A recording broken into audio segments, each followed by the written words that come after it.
Hello, everyone. Welcome. My name is Marilyn Shannon, and this is SkyWire. We're here every Thursday at 11 a.m. Eastern Time, and we are really delighted to have you, me, and all these wonderful women in our film strip. And I say women because today we're all women, but that doesn't mean we don't want a man to join us. So if you're out there and you are interested in partaking in our conversations, which are always about listening, we dissect it, then we'd love to have you join us. So just let us know. And with that, today's topic is about entrainment. So that's a funny word. A lot of people don't know what it is, or we know pieces of it. And it came to us last week, and we'll go into that a bit.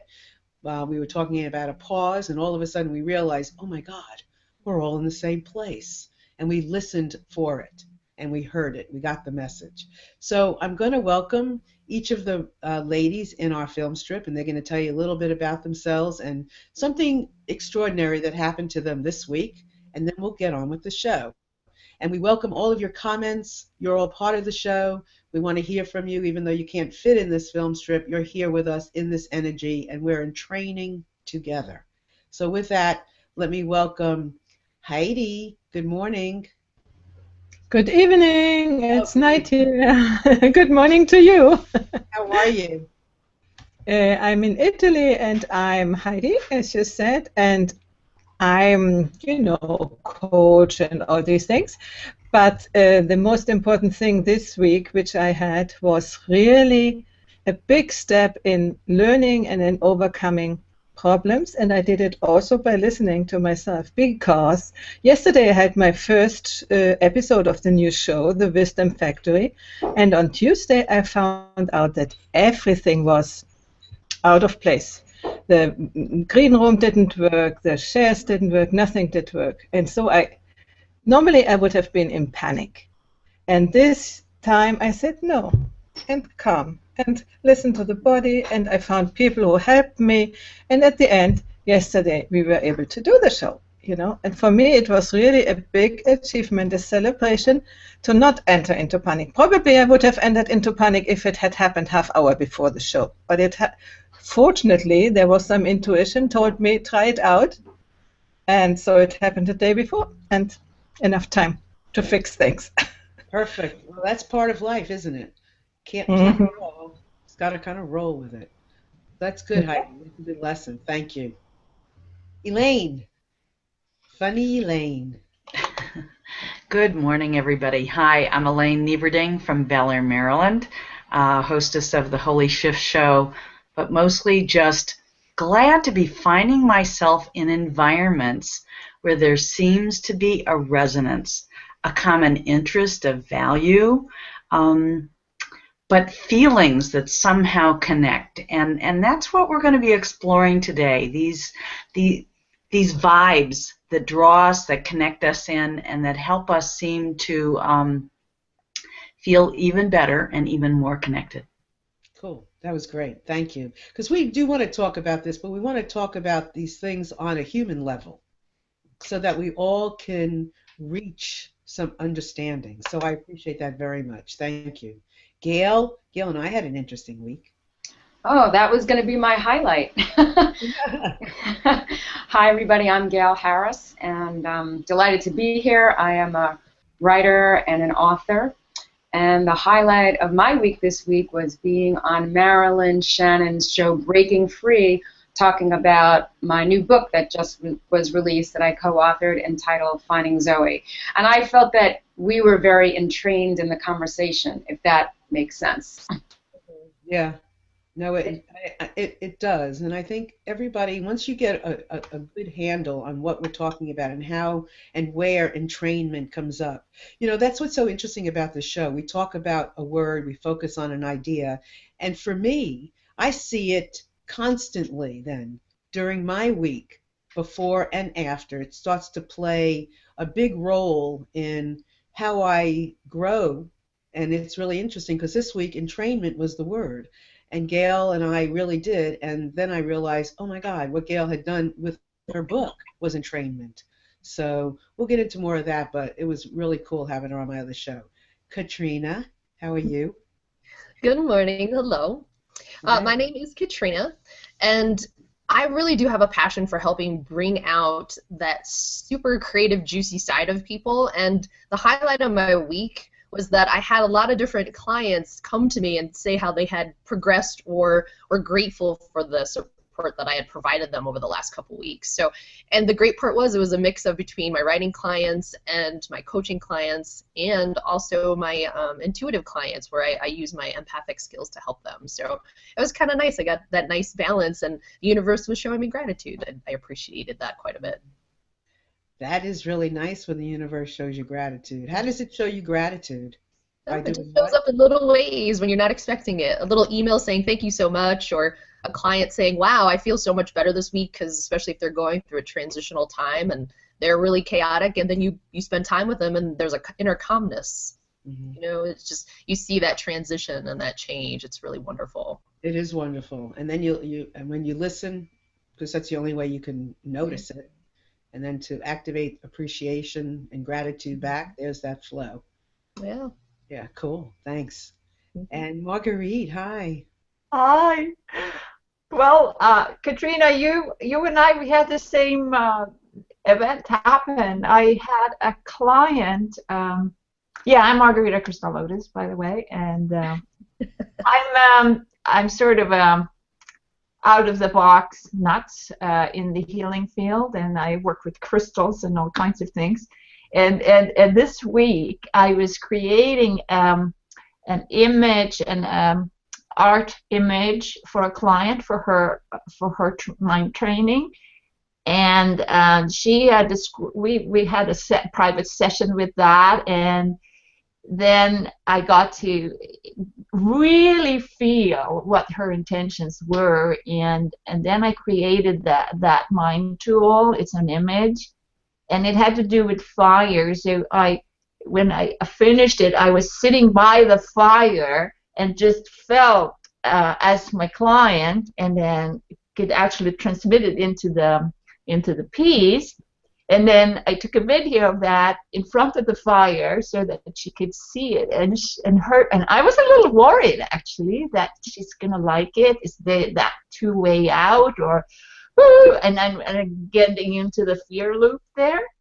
And then I heard her feedback on her email. She says, "Wow." And it's all, my expectations, and I had to really calm myself down and get rid of these fears, and do what I taught her to do, right, for myself. So that was a little course correct in myself. Yeah, so I'm very grateful for that.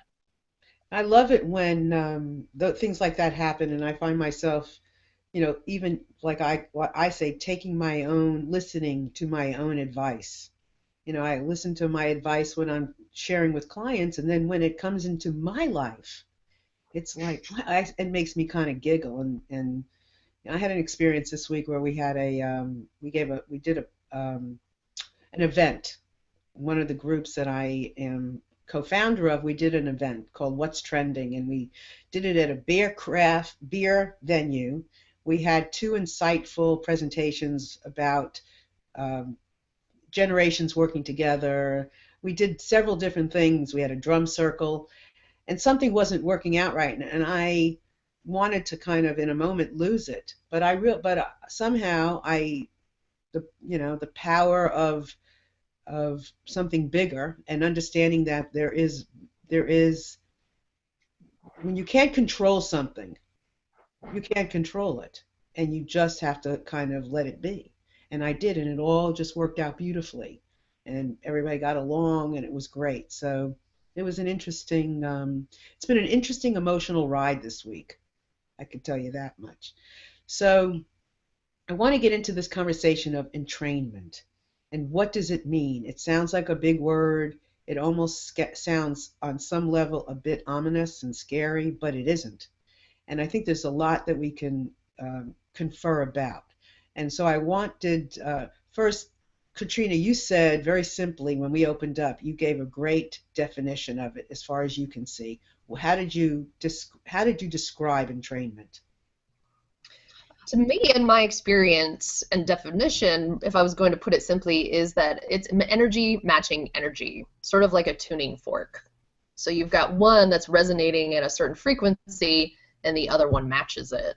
And I feel the more people get in touch with listening and sort of paying attention to those cues and really tuning into themselves, they're able to really notice those things when they walk into a room, or they'll notice right away, hey, I feel like I've known you my whole life, but I've only talked to you for 5 minutes. Like, those are really interesting examples, I think, of simple ways that people have that entrainment experience without realizing that that's sort of what it is. It's that matching frequency and sensing that in the moment. Mm-hmm. That's great. And listening for those signs. I don't think I realized that before, because I was going to say, okay, we have to talk about this, but then we have to talk about how do we get there? Mm-hmm. And is that our natural state? Is our natural state to be on the same wavelength, so to speak? Mm-hmm. So that was good. Thank you for opening up, Katrina. Mm-hmm. Elaine, you said you have so many ways of sharing it, and I know you do. So pick one or two, and let's start with that. The first idea that came to mind, that probably most people have heard before, is this idea of the pendulum clock. If you set many grandfather clocks in the same room or in a clock shop, and they were all swinging at different rhythms to start, over some number of hours, gradually they would all come into kind of swinging together. Why does that happen? I don't really understand it, but there's something about either the rhythm of the earth or the frequency of the earth that then sometimes that pulls that swing back and forth into harmony. So that's the first example, and probably many people have heard of that before. The other common one is, and women will often talk about this, when you have women living in community together, sometimes they'll find, well, and if they're in their younger premenopausal years, that their periods almost might seem to come in sync with each other. Well, why does that happen? It's just kind of curious that it does. Mm-hmm. So that's the one other thought that I have. And then the third one really relates to the feeling that one might have when you walk into a particular environment.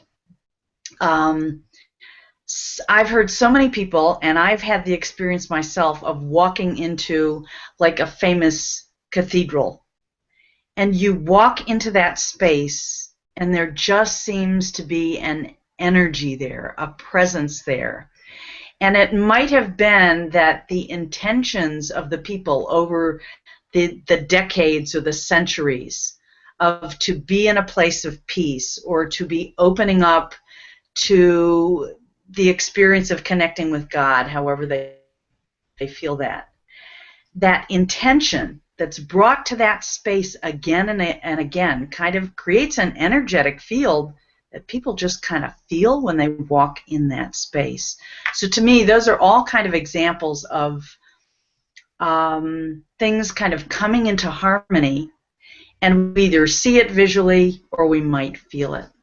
Mm-hmm. Yeah, I think those are really good descriptions, and there's something about the last one that I want to delve into a little bit more, because I just wonder about, first of all, I want to talk about the advantage or disadvantages. I mean, what is the advantage of entrainment, and is there an advantage to it? Is it for our good? Where do these things come from? And can we create this, or is this something that we are pulled into? So, Gail, I see you're shaking your head. There's so much to say about this. I mean, it really is, in a way, I feel like this is the ultimate discussion. But I know I probably say that every week. But okay, a couple of things. When you were first speaking, Marilyn, about this experience that you had, you said there was a lot going on, but you just felt like everything was in the flow. Remember, you were just describing that before? I mean, to me, that is like the ultimate entrainment. To me, that says that you were in tune with the natural flow of things. You are in tune. Like what does that mean when you say when you're in the flow? You know, you're just like, I think that there, like harmony also, Elaine, you used that word several times, and I think that that's exactly what we're talking about here, that there is a harmony, there is a grand order to things. There's an order to this crazy life. And when we go with that order, when we go with that flow, then I think we're in entrainment with life, the life flow. So I'll just stop there. Well, it's interesting because when we played, and Heidi can probably talk about this, we had a drum circle. And of course, everybody was on the same beat because we were told how to do it. But then as you're doing the same beat, it's kind of like you lose control of it to a degree, and your body started, my heart rhythm started going with the rhythm of the drum. I couldn't make my heart do that. It had to do it on its own. And that's entrainment, right? Heidi, musically. Yeah, I can speak about music, but I want also to speak about another thing.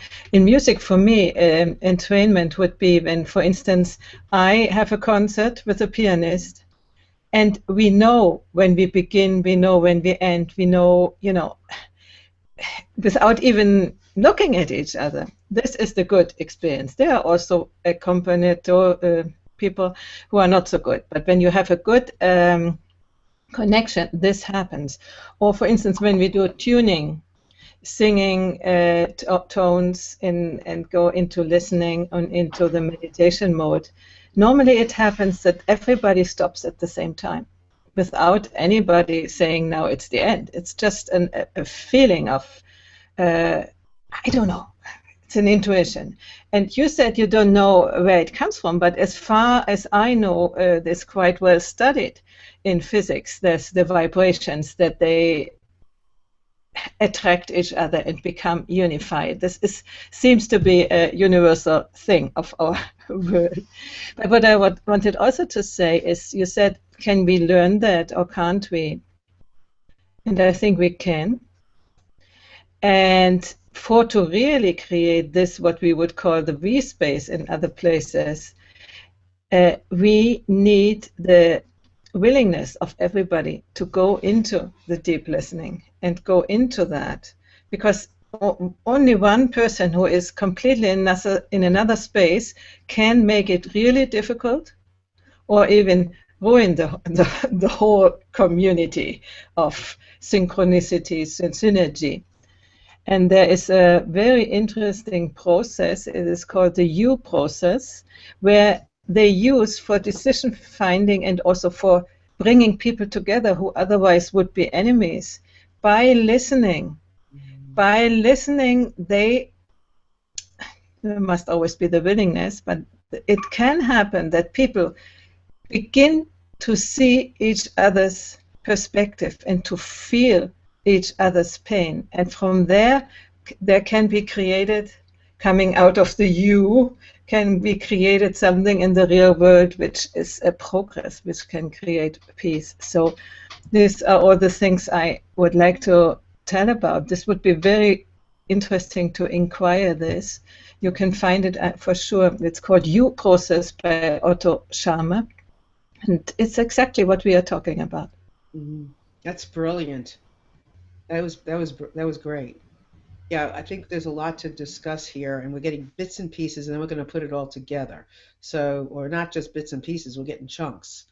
It's amazing how you can get so many chunks of something so unbelievably like subtle.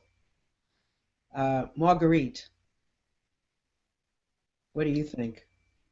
I think that what you're talking about is all about crystals, right? Because I use crystals not from a new age point of view, but I set up grids, and I held, like the art piece I did was an image that have different kind of images, crystals in there, and these are frequencies. And when when a person then looks at this image, they get the energy, and it's set to the intentions they have. So like this is my heart's work. You're talking about something that really is close to my heart, because if we can follow somebody's intention that they want for their life, if we can actually help somebody actually connect with that's inside of their hearts, and getting rid of those other blocks, those other negativities that people have, my goodness, then they can connect with all that there is, right? The universal, the morphogenic field of the earth, let's say. And you can feel that when you're drumming, or when you do deep meditation, you can actually feel the sort of heartbeat of the earth. And then you become grounded. And then from that place, that this inner capabilities of listening and intuition and knowing what to do and finding their mission, whatever anybody is there to do, then they can connect with that. So this process is amazing, and I'm so glad that, Marilyn, that you brought this particular process up, because it explains so much what I do in my work. Yeah, it's great. That was really well put, because I'm sitting here and I'm taking it in, and I'm thinking, okay, we want to make this real. I mean, real for humans, real in our human experience. And what do we have to look forward to in doing this? And as Katrina said, is this the universe appreciating, showing gratitude to us as humans to give us the ability to entrain? And to understand that when we tap into that space, that we can do so many things from there. And before we go forward, I want to just mention Sheila's in the comment stream, and we love her. She's always there to help and do everything, and so I appreciate her being there. And everybody that's out there, we welcome your comments. If you have something to share about what we're talking about, personal experience that can help illustrate, because that's what we're drawing upon, our personal experience, to understand where we are, and each other's, the philosophies, the perspectives that we each have, brings it all together and makes it more juicy. So something Marguerite said led me to wonder then, like I'm going through something with a friend, and she said, tell everybody to pray for me. And I'm sitting here and I'm saying to myself, based on what Marguerite said, when we entrain, then we can pray together to help create something for somebody else. We find ourselves in that space where we're one. Is that, Marguerite, would you say that's true? Yes, because when we're praying together, 2 people praying, 4 people praying, 10 people praying, and let's say all of us women here in this hangout, we're having the same prayer or intention, it amplifies it many thousandfold each time, and then it can reach. Let's say somebody has something difficult happening to them, and they feel lost and really suffering from something, and then several people pray for that person. Then if they can receive it, then they can have a chance to actually feel connected. It's like you're looking at the geese going south now, right? They are actually in entrainment. They fly in this flock of birds, and they know exactly where they're going. They're listening to that. I think humans, with our brains and our individuality, are really a little bit removed from that original ability to listen, to be part of the flock. I guess it's our evolution, but we can also be individual, but still be part of a flock, our tribe, let's say. Yeah, right. And come back, and so that they can heal it. So I want to make a comment. We have a comment in the comment stream that we have a guest who was saying she thought this was about listening, or he thought about listening, I guess, listening, speaking in the pause. Yes, sort of, kind of. We got this idea last week when we were talking about listening for into the pause, and we realized we all had been in a certain place at the same time. I felt it, I thought it was just me, and we each, but then when we put it together, we realized we were all there, and we realized we were being, that was entrainment, when we all found ourselves somewhat unconsciously aware, or we became unconsciously aware that we were in this place together, and realized that's what entrainment means. So that's how we got to this conversation of entrainment and listening for, or listening to the result of, or listening to how to create this, listening to why it's even important, listening to what it means to the universe, listening to what it means to each other, to entrain. What does that mean? And that's where we are now. So we're really discussing all of the elements of entrainment. Hey, Marilyn. Yeah. Marilyn, I'd like to carry on from what Marguerite was saying about people praying together. In the last 10, 15 years that I've been online, periodically I have participated in global healing meditations. And there have been some of them that have been linked to well-known figures. For example, this gentleman, James Twyman, who's known as the Peace Troubadour, he has led some of these activities and has also partnered up with some scientists around the world. There are some at Princeton University that actually have devices that can measure the resonance of the earth and how it changes, how the, if you want to call it the morphogenic field of the earth, can change when there are some activities happening that seem to have the involvement and intention of very, very large numbers of people. Right. They can see these shifts that happen when there are great tragic events. They can see these shifts happen when there are millions and millions of people praying together at the same time. So there is a connection on the planet with our intention and our vibration. And my own belief is that we're actually at a very interesting point in human history where there are emanations from the center of the galaxy that are kind of embracing the earth and lifting and shifting some of the vibratory qualities of the earth. And some of that may be then shifting the way we're experiencing our sense of time together, or whether we're feeling, you know, I will say this love stuff, this God stuff, this soul stuff that I believe we are, that's like pushing up against the belief systems that we have in place, saying, oh, I'm this separate little thing. No, no, no.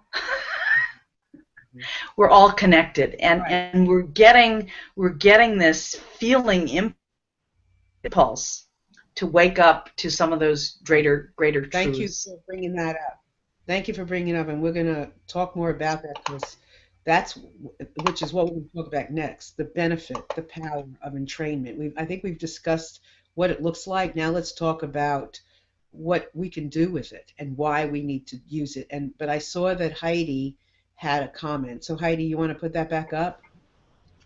I can put it back up. It is a little bit of before. We are ahead, but I can put it up here. And it says, you are consciously aware that there was a synthesis of the commonality then. And before the Michele Ellis has done another comment, it's this one.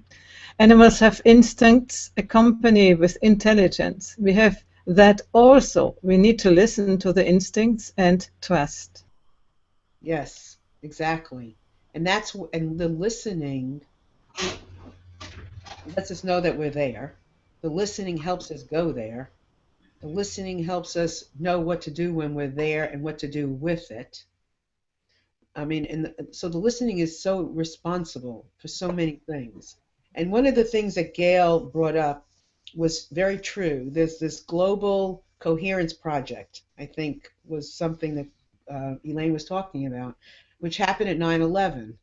They realized that right before the planes hit the towers in New York, there was a vibration of things going on right before the planes hit, before anybody even knew consciously that this was happening. There was something happening unconsciously on the planet, and they were measuring the vibration of what was going on. And so things were, whatever the vibration was, it wasn't a smooth vibration. So people on the planet were entrained in the same vibration right before 9/11. So there is tremendous proof that when you tap into something, and I guess a lot of times we're tapping into it unconsciously, and we're listening on that degree that it's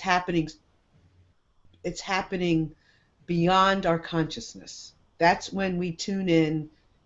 The listening is so subtle. We're not working at it. It's just happening. We're on the same length. We're on the same vibration. Marilyn, can I come in here? Yeah, go right ahead. Because, yeah, when the big tsunami was, the animals, they went away.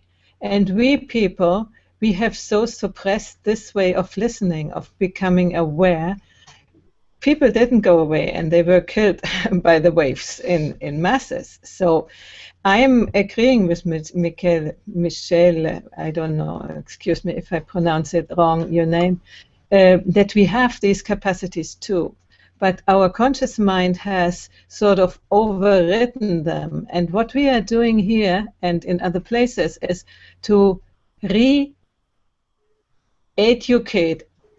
get them out of, reawaken, I could say, reawaken our these possibilities which we have, so that we can, use them, because it's so important to make decisions out of different ways and not only what this one says. We need to come to different decisions if we want to also to save the world, because as it is going now with rational decisions, we do that because we can do that, and without regard to what the causes and the effects are.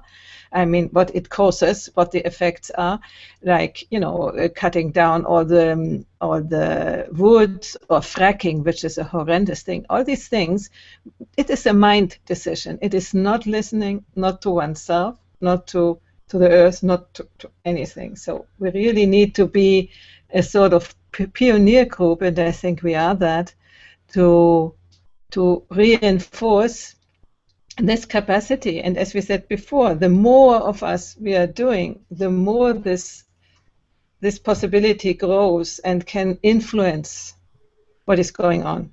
Exactly. That is why we're here. That is why each and every one of us are in this film strip. That's why all of you out there that are listening have been drawn to this. People commenting, people coming back week after week. I mean, we may not have, hundreds and hundreds of people here, but that's what we're doing. And maybe this is how it's got to be done. Okay, so we have another comment, Heidi. Go ahead. Yes, Michele she is a very, how do you say, producing very many comments, and we are grateful for that. This one is a short one. It says listening coupled with hearing and then taking action. So I'd like to throw back out to her when she says listening coupled with hearing. Can you give us some more description of what you mean by listening coupled with hearing, and then the action? I can just give us a little bit more detail of what you mean by that. I'd love to hear from you. Michelle Lynn, I guess is how we pronounce your name, and you have beautiful red hair, so we'd love to hear from you. So let's talk about why this matters. What is the benefit? We talked about prayer. If we pray, can you imagine how we lift up something that we're praying about. This idea of getting out of the way, tapping into an entrainment, tapping into this message so that we get out of the way, animals get out of the way. Gail, we realized Gail with being the co-author of her book. She wasn't a ghost writer, she's co-authoring somebody else's words. She was entrained with this person. They were on the same energy field to be able to write this book. What's other reasons why this matters so much? What is there awaiting us by entraining, by having more and more people listen to hear? I don't mean hear, but listen to get here. Why is it? Katrina. Sorry, it always takes me a while to get off mute. To me, I'm going to actually speak to that from a creativity standpoint, right? So when you are listening and tuned into who you are and what your natural self-expression is, it allows you to become entrained and be more powerful with someone else. You get to mirror that energy, so you're not a person alone. You're standing in your true self, and you're mirroring that back to each other, and then that expands and expands and expands. And that in and of itself creates a vibration and a frequency that can be very powerful. Why is that important? That's a philosophical question. That's a spiritual question. That is a, why is there a God question? I mean, that kind of gets out into a really big space. But, speaking from my perspective, when you are wanting to resonate with someone else, the best way to do that is when you are really tuned in and listening to who you are and expressing the true you inside. You aren't able to match someone to do that unless you can take that step and be who you are. You don't have to have a conversation with them. They just intuit it. They see it and they feel it. And that's why they're already operating on that level where they see that truth in you. You don't have to necessarily express it. So in order to connect with your fellow humans, you kind of have to take that extra step of showing up that way. There's an extra step you need to take. So when we talk about this, are we talking about something that there is the conscious action to do, or is it something that we have done some kind of conscious action to do, but becomes so natural and so that we get on this place that we don't have to do any more work to stay there, or not maybe to stay there, but we don't have to do anything but just be. I think it's listening. That's the step. Because how you felt yesterday isn't how you feel today. You're not going to act the same way today that you did yesterday, and so you have to be able to tune in and listen to that and express yourself in the moment based on the input that you're getting, how you feel about that, how do you want to show up, and that changes moment to moment. That's why, meditation is challenging in its ways because it's asking you to just show up and be. But that's a lot of work. It's not like showing up to be isn't necessarily something that's easy that you just show up and say like, wow, that was really sweet, and now I'm all done. It is an active thing with your heart, not necessarily action, if that makes sense. It's sort of tuning in, listening, if you want to call that an action, but it's not always like running down the street or doing a physical action, if that makes sense. Mm-hmm. Like I want to have happen. Like I want to be able to do this, but I really, and practice listening and all that, but I really want to have happen what happened last week. That we were so pure, and it's so pure that nothing, no ego, nothing gets in the way. It just swoops us there. And that we all showed up. We all did our part and showed up. Yeah, we showed up. That vibration that was being set, we're like, oh, this feels good. And we were able to be present and listen and match that. Mm-hmm. And at some point, listening becomes so like you're like one with listening. You're one with wherever it's going to take you. Mm-hmm. And there's nothing left to do. Mm-hmm. That's where I want to go. Mm-hmm. And that's a practice. Yeah. Yeah. And what we're doing is practicing that. Marilyn, I'll jump in here. Oh, do you want to read that comment first? Go ahead. We'll hold the comment. Go ahead, Gail. Go ahead. Say what you want to say. Yeah, this is it's not easy to talk about this. You No. know? I mean, we often say that. But so what I want to say is that I think that entrainment or being entrained is our natural state. And that what that means is that we are in sync with the earth. We're in sync with all that is, which includes our fellow, you know, human beings. And that's our natural state. But things happen to get in the way of that. And I think that has to do with, we start, and this is going back to what Elaine was saying before, that we start wanting, you know what I mean? We start thinking about ourselves, and we start being disconnected from everybody else and from all that is. And when we want, that's one example of it, then I think that that's what gets in the way of the entrainment, and or being entrained with all that is. And so when the Twin Towers came down and those people flew the planes, they were not entrained with all that is and with the harmony of the world.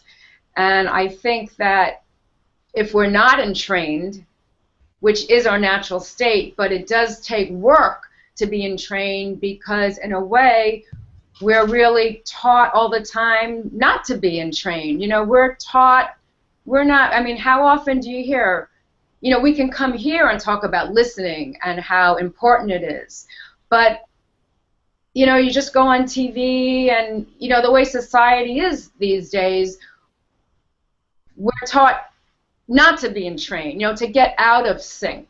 And I think ultimately, if we are not in entrainment, something terrible is going to happen to this world, you know? I mean, because it's going against the harmony of all that is.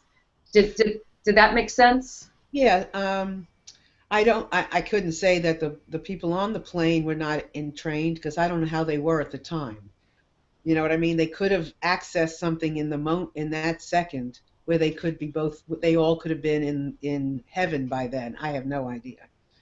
But I do think I do have what you're saying is very interesting about the synchronicity and being synchronized and in sync and all of that, and how that's like a natural state, and it very well may be. And what we're doing here is really, as somebody said earlier, about trusting and understanding the listening process, so that we open ourselves up to more trust. You know, when we open up to the universe and listen, we open up to more trust, and we see things, and we become, you know, we become more and more part of. We get rid of the cumbersome stuff, and we become more and more part of that natural flow of the universe, so that we become more and more entrained. I think the more we listen, and we get to different levels of listening as we are, the more and more entrained we will be with each other and the universe. So come on the entrainment boat, everybody, because we're here. Hold that thought 1 second, Marguerite. I just want to get to this one. Is that okay, or do you want to say it right now? I'm sorry. Could I just because I think I said something that I don't think is right. So can I just say one quick thing? Like when I said about the planes, you know, the people flying those planes, that they were not in entrainment. You know, it's easy to say that, but I think that was too simplistic. That was much too black and white. You know, because I think that maybe in the big ultimate thing, maybe that had to happen, because maybe that was a message to the world and humanity. Hey, we have to start thinking about things a little bit differently. So I just wanted to back what I said. That's good. Thank you. Well, that's perfect. This is what this is about. It's about, sometimes you put something out there and you hear it, and then you realize, you know what? Once I put it out there, I'm different now. I'm different now, and I'm like, you know, I'm shifting my hearing, and here's something new. So Marguerite, so we have a comment. Marguerite, are you okay with that? Sure. Okay, let's see what that comment is. Heidi? Before we do the comment, I want to just interfere a moment, because at the beginning you said you would like us to be in the same state as last time, you know? Oh, I said I would. Did I say that? Okay. Yeah, something like that. And I just wanted to underline that we often push the things away which we want to create. So Right. I think it's a real Right. difficult moment to go out of this ego, I want to do that. I mean, we do it all the time, and come back into this allowing space. Yes. This was one thing. But I wanted to, she wrote me how she is called, but now I don't find the comment anywhere. Michelle Elise, I think, is her pronunciation. I read here the comment. She is saying, listening is an action to be aware of an idea. This is the answer to your question. Listening is an action to be aware of an idea. That one to be noticed. This creates the idea of something new, changing to broaden. Hearing is deeper, where the vision comes from the idea into inspiration and spurs the passion inside, and then pull the action into reality and further the idea with collaboration. Okay, so am I understanding that to mean that listening is a piece of hearing? And hearing is the thing? Is that what I understand that comment to be? Anybody? Can you put it up again? Yes. I need to hear it. Listening is an action to be aware of an idea. That one to be noticed, this creates the idea of something new. Changing to broaden. Hearing is deeper, where the vision comes from the idea into inspiration and spurs the passion inside, and then pull the action into reality and further the idea with collaboration. Interesting. I'm going to, if it's okay with you, I'm going to process that comment a little deeper. It's a little more than I can process right here. I need to examine it and listen to myself on multiple levels before I can respond. So I hope that's okay with you. I'm going to go back and read that again and respond, because there's a part of me that's not sure about exactly what that's saying, and I have to really process it some. So if it's okay with you, I'm going to go back, because that's pretty deep and I don't want to just brush it off. So I'm going to go back to that if that's okay. Is there any other comments, Heidi, that you want to put up? Yeah, for instance, Rain is saying a lot of people are fearful of those who have trust in themselves and do dare to be different. It can be difficult to communicate peaceful intentions for yourself and others while still remaining true to trusting yourself. Yeah, that's all. This was a conversation going on about trust. Okay. I think we need to go back in the comment stream afterwards and respond. Okay, we'll go back, because I think I'm getting a piece of that, and I don't want to miss it because it sounds too good. So getting back to some of what we're talking about this notion of entrainment, and I think one thing that we just kind of touched upon is it, which I would like to touch upon based on something I just heard. Is it a conscious thing or is it unconscious? Yep. Okay. So it relates to what I was going to say, because some group of people, let's say a prayer group, and let's say another group with a different agenda, they can both do entrainment for that intention. And the pilots of those planes in 9/11, they had a different entrainment than those people who later prayed for the victims. And so if you listen to the dark forces, let's say, if I could call them that, or semi-dark forces, or just mildly negative forces, and then you tune in with all these different sources. Like if you just mindlessly look at TV, that is an entrainment to a certain state of mind that's not very high usually. So I decided not to watch TV since 1999. I have not watched TV because my brain got so pained. I had all these flashes of picture from the what's showing on the TV. So I only choose to watch things I want to watch, like a movie that I like. And by the way, when 9/11 happened, I happened to have had a group of girls, women, in a healing course. And then I got a phone call from my ex in the morning. And I answered it, and it says, "Turn on your TV. There is something horrible happening." And then when we were aware what it was, we immediately started to do something about that. And it was so instantly for the whole group that we automatically switched to holding the space for some kind of better thing to happen. I mean, it wasn't really me. It was just, it happened spontaneously. So are you saying then that there are levels of entrainment? I think that you can entrain to different sources. And you know, some people that have been brainwashed in prisons and in military regimes all over the world, they can train people to listen to a different source, and they obeying that. Mm-hmm. But they are blocked from the Earth's natural entrainment. It's the same process, really.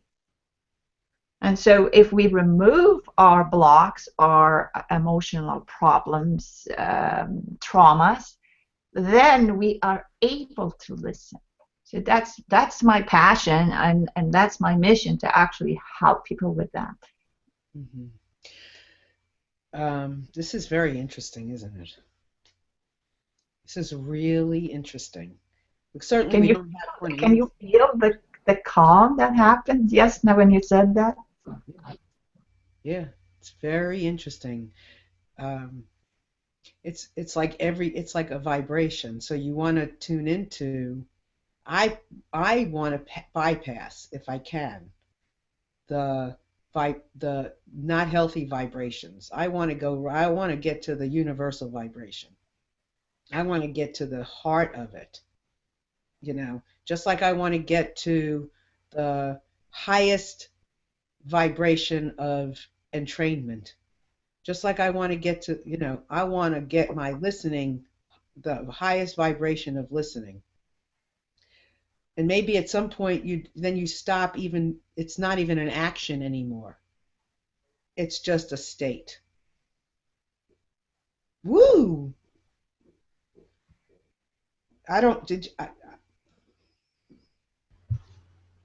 Somebody come in. Come on. Marilyn? Anybody. Hey, Marilyn. Yeah. I would like to weave this conversation back into the language of emotional intelligence. Within the last decade, there's been so much teaching about just becoming aware, noticing of what one's emotional state is. And then if it feels like it's discordant, angry, fearful, whatever, we can make a choice to do something to shift into a different feeling and resonant state.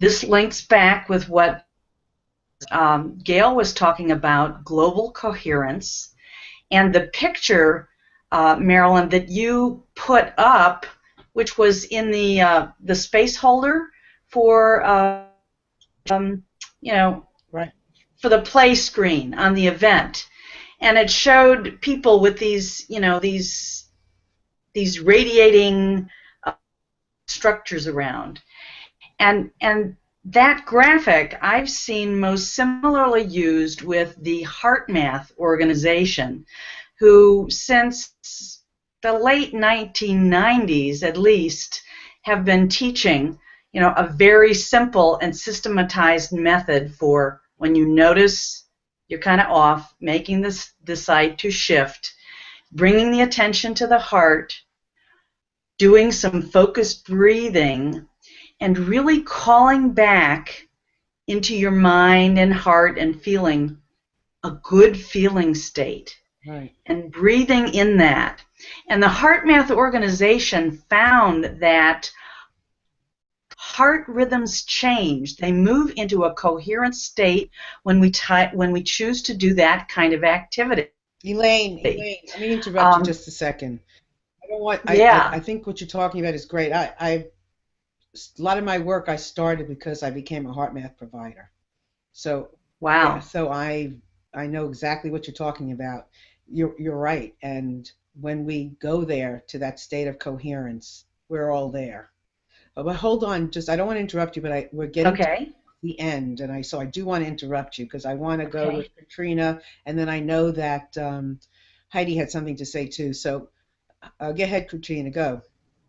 Well, just to answer your question really quickly about is there a space where we can just be that way? Well, I know someone that used to be a monk and left the monastery, and he's still human, and he's still struggling along with the rest of us to be in that space. It's a practice that he works with every day, just like every other human. So I just wanted to toss that in there. Yeah, you're right. Thank you for that. And then Heidi, you had another comment, I know.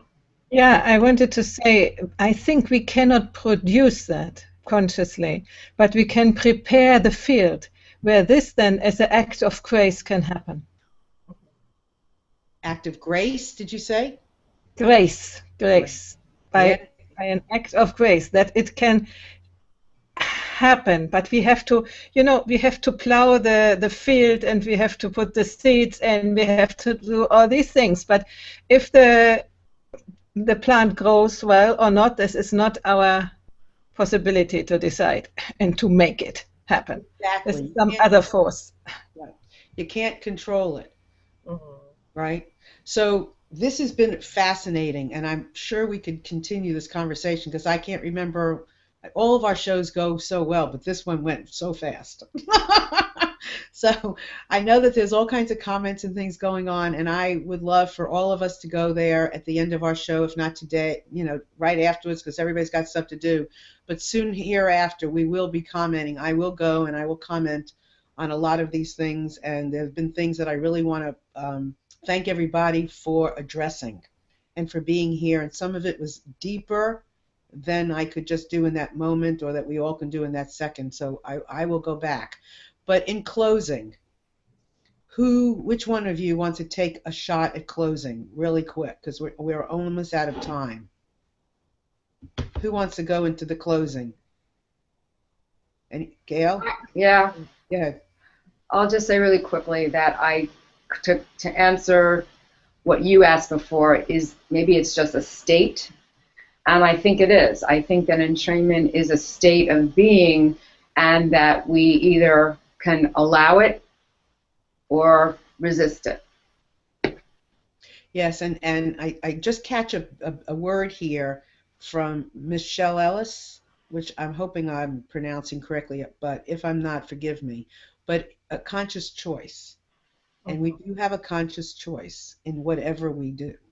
Yes. And that's, I think, where we meet, or partly where we meet anyway, but it's the listening, which is huge. So, of course, it's all of it. Anybody else? Final words? Heidi?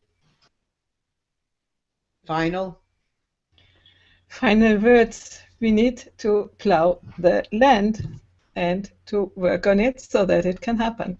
Yes. And Elaine, final?